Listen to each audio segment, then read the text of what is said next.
Welcome to Grieving Insomniacs. I am your host, Christy Haberman. I am glad you're here. Thanks for being a part of our community. A few disclaimers before we get started. I am a licensed therapist. However, this podcast is not to be considered mental health therapy or counseling. It is for entertainment purposes only and is not associated with my counseling practice, Christy Haberman Counseling Services. Thanks for showing up. Welcome to Grieving Insomniacs. This is your host, Christy Haberman. I'm doing my podcast a little late this week. It's Monday instead of Sunday. I couldn't find it in my heart to do it on Christmas Day. I knew that most of us would be spending the day in mourning, along with spending the day with our loved ones that are still here on Earth. Over time, you get good at that compartmentalization you need to survive the day. Just want you to know that I was all thinking of you. Wondering how people were surviving, especially if it's your first Christmas without your loved one, without your child.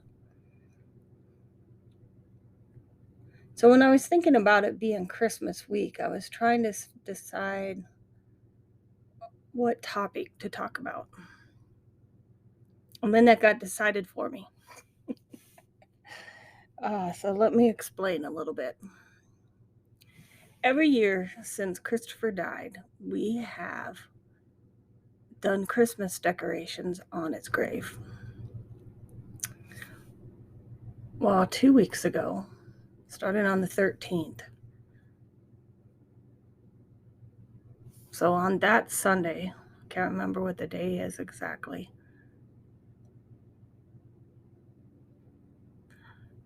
But it was a 50-degree day on Sunday.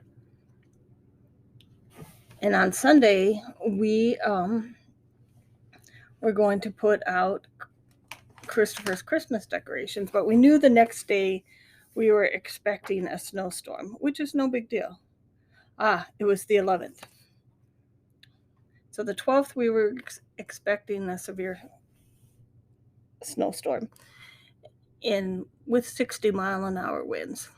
So we were like, well, if we put out our Christmas tree like we do every year, we're going to lose all the ornaments and possibly the tree too. That snowstorm turned into a 4-day blizzard. So we were still trying to dig out on Saturday. And as you guys know, I work full time. And so, it's not an option to do it during the week because I work a lot of nights too. And I was like, okay, so there's still time before Christmas. We'll do it the next week. We can get it done. Even if we have to do it on Christmas Eve, like we can go put the Christmas tree up. So the 19th rolls around and we get minus another snowstorm with wind chill factors of -3, 60-mile-an-hour winds, 57-mile-an-hour gusts, and I can't get to the cemetery. Not only can I not get to the cemetery, I was stranded at work. You couldn't drive on the roads, so there's no way we were going to be able to drive in the cemetery. I mean, that's the last road that they're going to cover. So this is the first year that I haven't been able to do my ritual for Christopher for Christmas. And I had kind of rationalized that myself. And I honestly was feeling okay about it because I knew that putting the Christmas tree out was for me. It wasn't necessarily for Christopher. So Wednesday night, I stayed at work. Thursday, it was bitterly, bitterly cold. The heat went out at work. Our sewer pipes were blocked and we started getting sick. And I was getting irritable. And I looked it up, and so that's a side effect of too much sewer gas. So I thought, by the time I get home, my system will clear out and I won't be so irritable. Nope. Friday rolls around, and I'm still very, very, very irritable. And then about 11, 12 o'clock, in the middle of a blizzard, still going on, the roads are still covered, I start feeling really sick. I'm sick to my stomach, I'm just sick to everything. And still very, very irritable. And Christmas Eve morning, it was the same. And then I realized that my mind might be able to escape from these feelings of grief, but my body can't. My body was remembering. My body was missing him. And for me, much of it, and I've talked about this on the podcast many of times, and for me, much of my grief expression is physically in the form of illness, where I feel sick to my stomach, I get headaches. But the most notable one was the irritability. And I just felt so unbelievably stressed. And I was like, why? I don't understand what's happening. But then after I took some time to think about it after all the holiday chaos was over, I realized, yeah, my body's remembering. And I have talked about it a couple of times, my experience of what happened when my son died.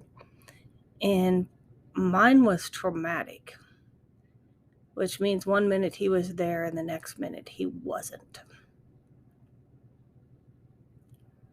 And so I was thinking about this, and I was thinking about how,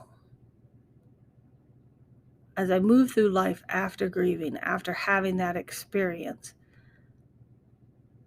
I'll do anything to escape it. It's probably my greatest fear, is feeling that again. And on anniversary dates, we feel it. We go through the pain, the hurt, like my heart literally hurts. I get sick to my stomach, nauseous, and I'm irritable. I'm irritable, and it just rises up out of me. So it's different if my husband does something and it just annoys me because it's some little habit. Those of you that have been married a long time understand, or even been in a relationship with someone for a long time. They can just annoy you sometimes. It's not like that. It's different than that. I wake up irritable. You look at me the wrong way, I'm irritable. And it's just this overwhelming anger. And I, now that I'm past it, and I do my best, like told my husband to go shopping without me. Tried to spend as much time alone as I could, and also let him know that I'm irritable. And a couple of times he laughed at me and said, "Oh yeah, you're irritable." But he's understanding that way, where he knows that my irritability has nothing to do with him and everything to do with the fact that I'm irritable.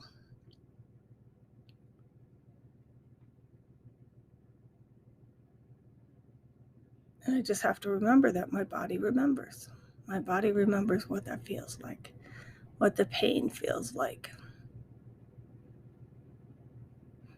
My stomach remembers what it felt like. So I have this book. For those of you that maybe are not psychologically minded or part of the psychology field, may not have ever heard of it.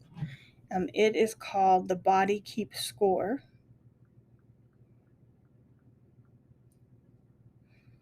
I'll try to find this guy's name.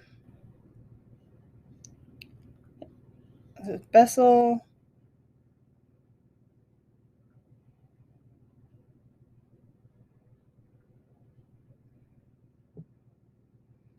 Hang on, I'm getting to it.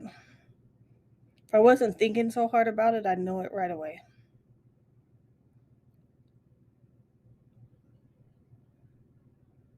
But he was the first one to introduce the fact that when people experience trauma, they experience it not only in their minds, but they experience it in their bodies. So Bessel van der Kolk, MD, talks about brain, mind, and body in the healing of trauma. And 100%, I believe anyone that has experienced the death of someone unexpectedly is traumatized by that experience. 100% believe that. And if you lost a child, no matter how old the child was, it was traumatic. 100% believe that. So if you're looking at finding out information about the connection between your mind, your body, and your traumatic experiences, it's a great read. But one of the things that I was reading in there made perfect sense to me. And so these are Mr. Vander Kolk's words, not mine. So if you think about the moment of trauma, so think about the moment that you found out that your child died, that our intense emotions involve not only our minds, right? So think about it, and I'll go through it with you about mine. My mind heard the information, but my mind rejected the information. I felt it in my heart and my gut. So it's a very physical reaction. So I think that is the difference. That is the difference between a traumatic experience and maybe one that's not trauma. Is that in a traumatic experience, not only did our mind experience it, our gut experienced it, and so did our heart. Well, you might ask, how does that happen? So the heart, the guts, and the brain communicate intimately via the pneumogastric nerve. I may not have said that right.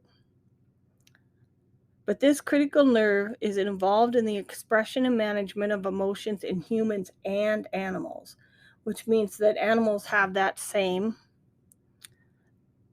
pathway between their heart, their guts, and their brain.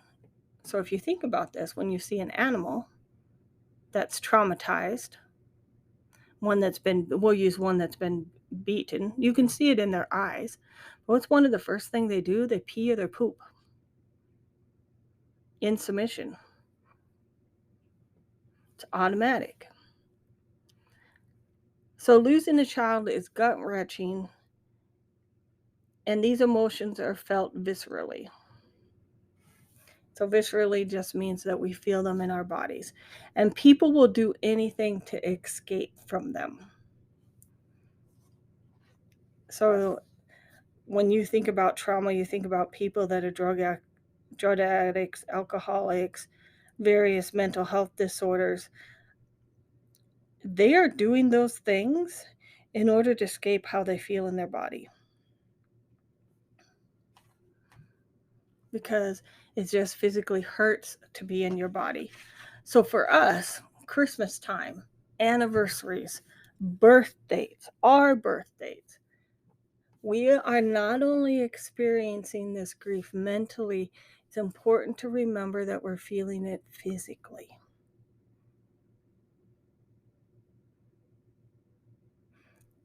So when I think about my own feelings of sickness that I was having before Christmas, because a major part of my coping with Christopher being gone and not being here at Christmas time was taking that stuff out to the grave, and Mother Nature got in my way. Now, I could take it out there today, but it doesn't have quite the same meaning. And I'm not sure that I can get to the cemetery because they're still working on clearing the roads. but it's past. It's not Christmas time anymore. So it kind of defeats the purpose of actually going out there. So I think about what I was experiencing. So the irritability definitely came from the mind. And I have very good disassociation skills, which means that I can disassociate from my body. So my body's experiencing one thing and my mind is active on another level, which means I'm going through my day, not necessarily aware of how I'm feeling physically. So there's a disconnect there. I'm not physically in my body. But once I got home and didn't have anything to focus on besides work, I don't have any children at home. I was teleworking, but that wasn't enough to distract me. I had to actually get off my computer and take sick leave because I just didn't have the brain ability to focus in that moment in time. So I got off the computer. So the irritability is definitely coming from the mental, which is that when you're speaking to me and you're talking to me, you're taking me out of that headspace where I was being kept safe because I didn't have to think. I could just veg out, look at the TV, and not think. And at some point, I'm going to Google that and find out what I think it's the delta waves that TV puts you in as kind of almost a meditative state where you don't feel anything. So, but if you talk to me, you pull me out of that, and that's what causes the irritability. I think about my nauseousness. I think about the fact that I had a lot of belly pain. I was having to go to the bathroom a lot. But that's all part of that gastric nerve that was communicating between my brain and along my emotions, expressing what I was not able to express verbally or feel. And then my heart. And for me, it's just a feeling of fullness. I'm not really happy. I'm not really sad. I can be happy in the moment when everybody's in my life, but as soon as they go home, I go back to this state of where my heart kind of hurts. Now understand it's an emotional pain, but is felt as a physical pain, at least for me. So I'm not sure that there is a dividing line for me between the emotional and the physical. It hurts all the same. So when I was reading this in this book, The Body Keeps Score, that made perfect sense to me, explaining what was happening to me. Which is that I activated this pneumogastric nerve because I was experiencing the memories of these visceral emotions. The memories of him dying, the feeling of him dying. I would have different flashbacks throughout the weekend of different times. It's really unusual that Christopher wasn't around this Christmas.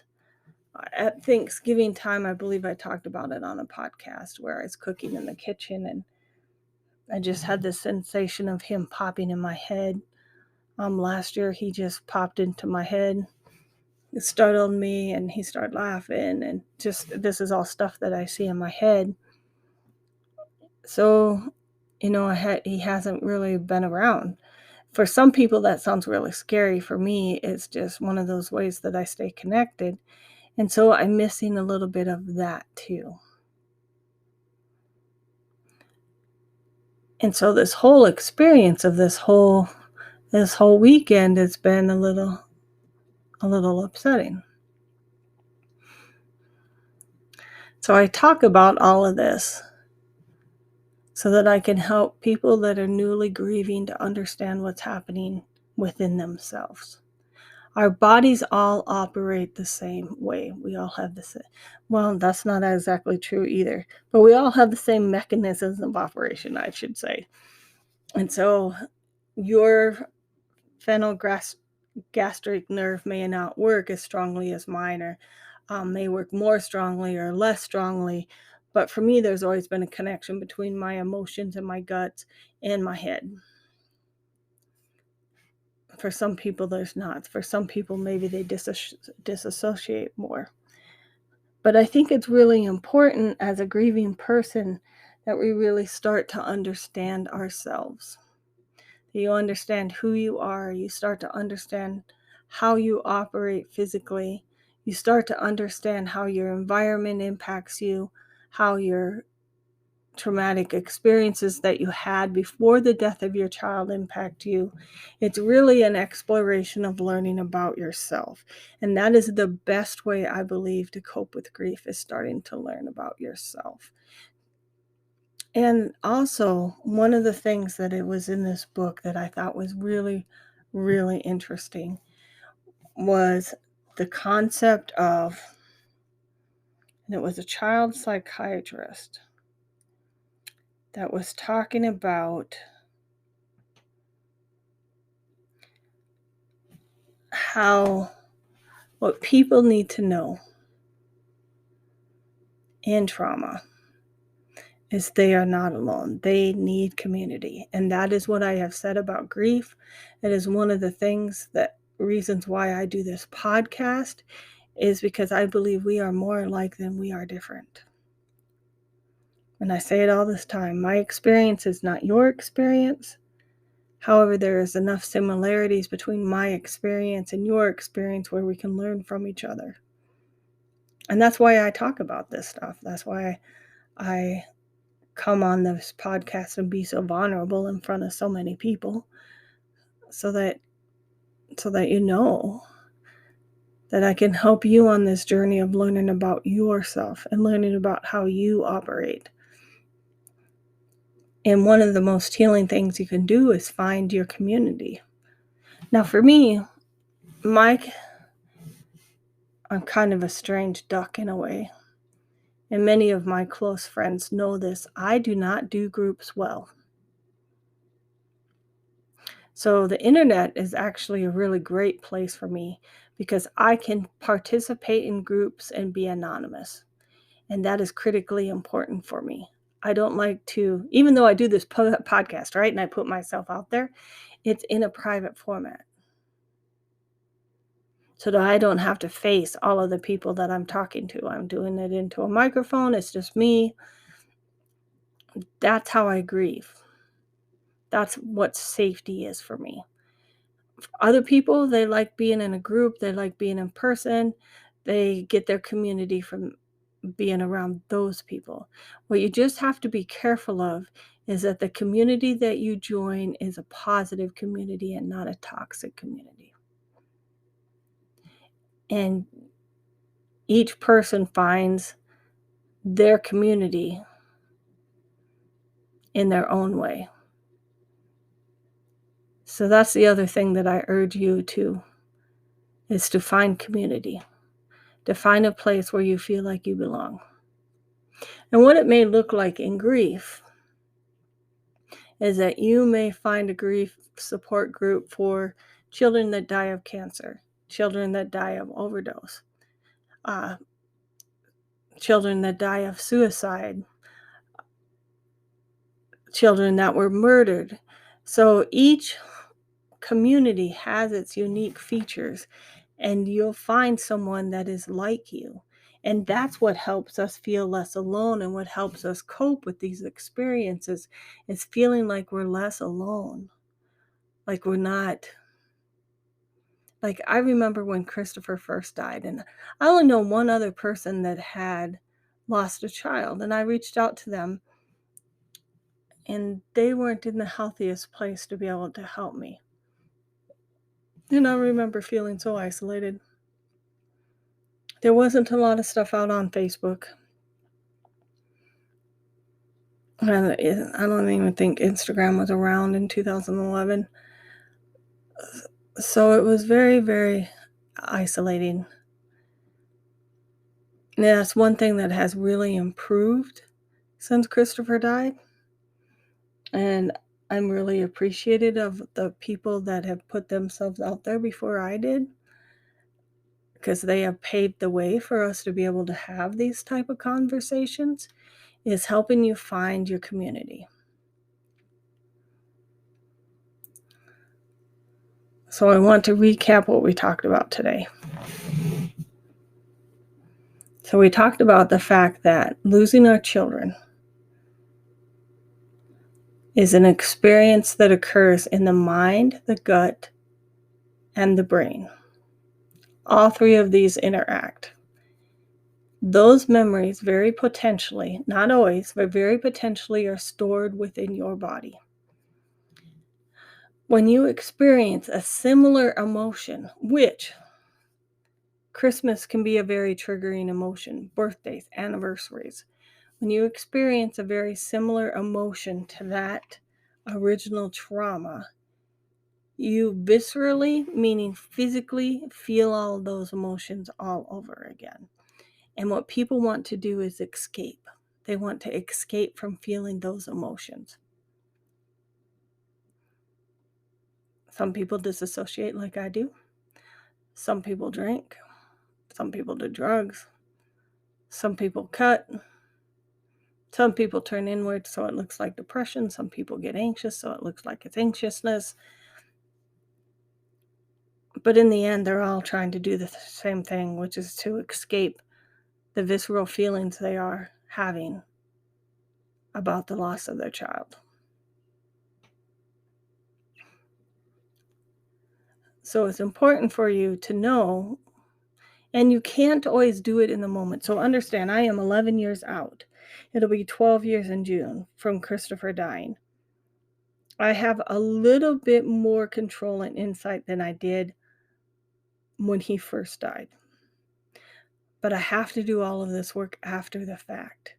So the expectation that you do this work while you're in the middle of the visceral reaction is unrealistic. You process it after the fact. So while you're in the midst of it, you just have to be grateful. Grateful that you have feelings, that you can acknowledge them, that you can feel them, and you move through it. Don't try to escape from it, because then you just plug it up and it stays in your body. When you get triggered again, you have to work through that. So you let it move through your body, and then afterwards you process it. Kind of like I'm doing now, which was reading. I did a little bit of writing, journaling, so to speak. Talked it out a little bit with my husband, and this is where community comes in. To have a community that you can talk to about this. I do online. I don't have a community here, like in the physical realm. I have my best friend, but nobody. And it's not that I don't have people in my life. Just understand this. It's because I don't want to be vulnerable with people. It's a choice of mine, not necessarily the failings of the people around me. It's a choice of mine. So I'm getting awful close to my red zone. I think we'll continue talking about this topic of how these visceral reactions to losing our child are living in our bodies. As we move through the next few episodes, we'll keep talking about this. I think it will help a lot of people understand what's happening with them. And that is the goal of this podcast, for you to find help, to find community, to educate. Thank you for listening. This is Christy. Kai the Wonder Dog actually did not come in today with me, which is amazing. She came in for a second, but I think it's too close to supper time and she thought she'd miss it. So she's not here today. So thank you for listening, and I'll talk to you next week.